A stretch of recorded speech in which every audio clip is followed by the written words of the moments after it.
Good morning. It's Monday, February 18th. I just spent the weekend really thinking real hard about what I'm doing. I've spent the last 3 weeks interviewing for two different positions, both of them with very good companies. One of the positions is it's 50 miles from my house. So it's about a 55-minute drive each way. The other position, about a half an hour drive, 20 miles. So at the end of last week, I was asked to take a personality profiling kind of testing that they do for this leadership role for one of the jobs. It was a total of 6 hours of choose one of these two statements that best describe you. Tell me if this conclusion follows this statement, that kind of stuff. It was a real grind.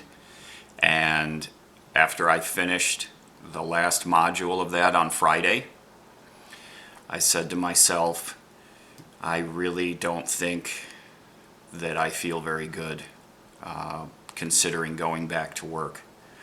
So I've been off of work for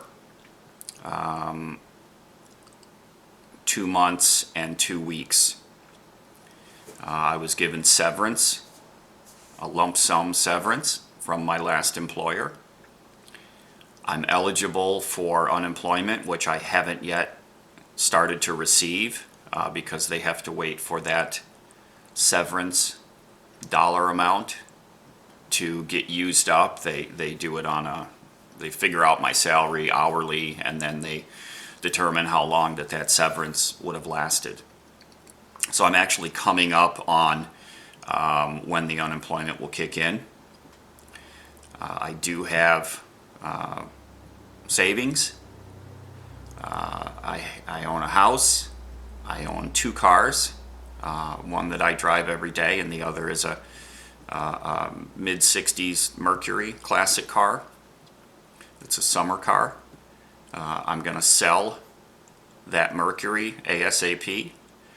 My eBay sales of all of my other small items in the house have been going well. I did $500 worth of items that I'm getting ready to drop off at the post office this morning. I'm going to continue doing that. I have decided I am not going back to work. I am not going to take a job. I don't want to go back through that again. 55 years old. 54. And starting over at a new position right now, I just have no interest in it.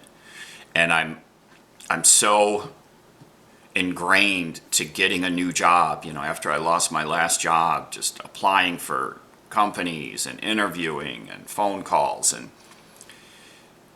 I've just decided I can't do it. I just can't do it. I've got to break this cycle, sell my house, get rid of all my stuff. I'm searching very hard now to get my rig, the Campulance, and focusing on 2003 and older Fords so that I can get that 7.3 Power Stroke. Plus a good friend of mine is a Ford master technician, actually at Lincoln. So maintenance and things like that, it would really help me if I had a Ford because of that relationship I have with my buddy, Tim. So just an update, just kind of a watershed moment over the weekend that I said, you know what, I can't do it. I just can't do it. I can't go back to work. The calm that I've had for the last 2+ months since I've been out of work, I don't want to lose this. I want to stay with this calm feeling that I have. And the closer I'm getting to accepting one of these jobs, that calm is just dissipating. And I don't want to go through that. I just want to retain this calmness, and I'd rather deal with the stress and uncertainty of liquidating my assets and hitting the road than the stress of going back to work. I've just decided it over this weekend. Hi. Just a quick catch-up video here. It's coming to the end of February, and it looks like I'm going to be taking one of these 2 job offers that I have. And here's the plan. I'm going to spend 3 months at the job with the plan. June 1st, I'm going to leave the job. By then I will have my rig situated. I'll have sold both of my cars. I will have the house on the market and ready to sell. And that will be the last step, to have the ability to show the house as it's empty, because I believe that I'm going to have a better chance selling it empty. My house is, I'm a single guy, and my house is not really that impressive. What you're seeing here in the living room is about as fancy as it gets. I've got these paintings that my daughter did for me when she was about 6 years old. I've got this thing on the wall that I bought at Target like 15 years ago. There's another painting my daughter did in school for her art class. And this couch that Lefty has pretty much ruined. No fault of his own. I sacrificed it. A cheap Target table. A cheap Target corner lamp. You know, the obligatory big TV. These window blinds that Lefty has destroyed. So they're going to go away. And I've done no painting at all in this house. It is pretty much as I bought it. The only work I did inside of it was fixing up the master bedroom, which was my daughter's. I painted that. The kitchen, I got this chandelier off of Craigslist. It had these beautiful blue glass globes. And when I got it home, I mounted it. I took the globes off and washed them and laid them on a towel on the kitchen counter, which Lefty jumped up and pulled off when I went to the store and broke 4 of the 6 globes. So the globes never got mounted, bulbs never got put in, and the chandelier has hung there for about 3 years just like that, not working. So, long story short, this is a single man's house. It's not impressive, and if somebody walked in and saw it looking like this, I think they would be like, yeah, no thanks. So that's why my plan is to get everything cleaned out of here, to have it just basically an empty house, which is what it was when I bought it.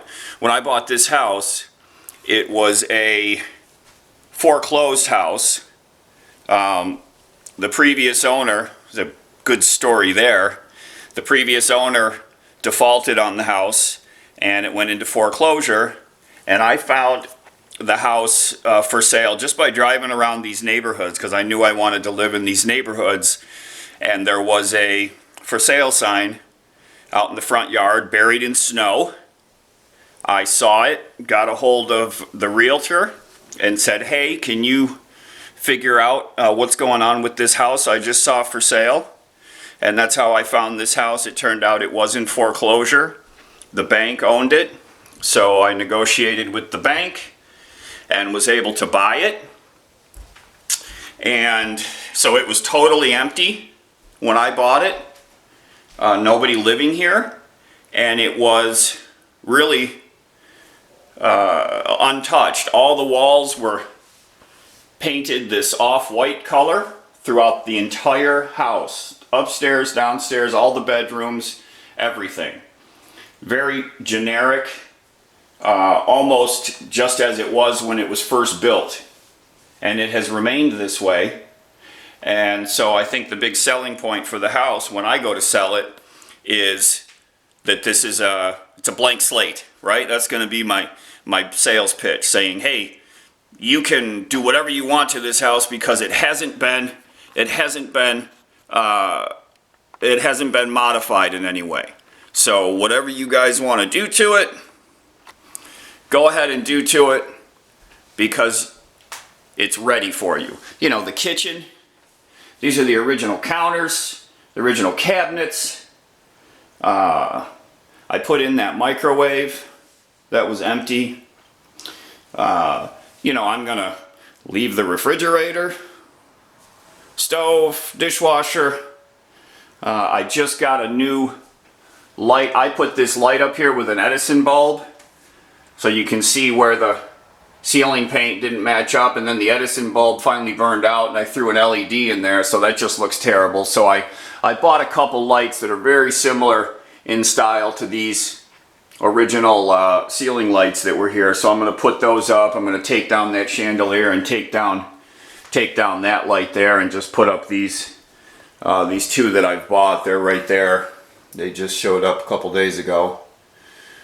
So I'm doing fixes, I'm getting the place ready, and I have a lunch meeting in 3 days for one of these jobs. And like I said, I'm sure they're going to be offering me a position.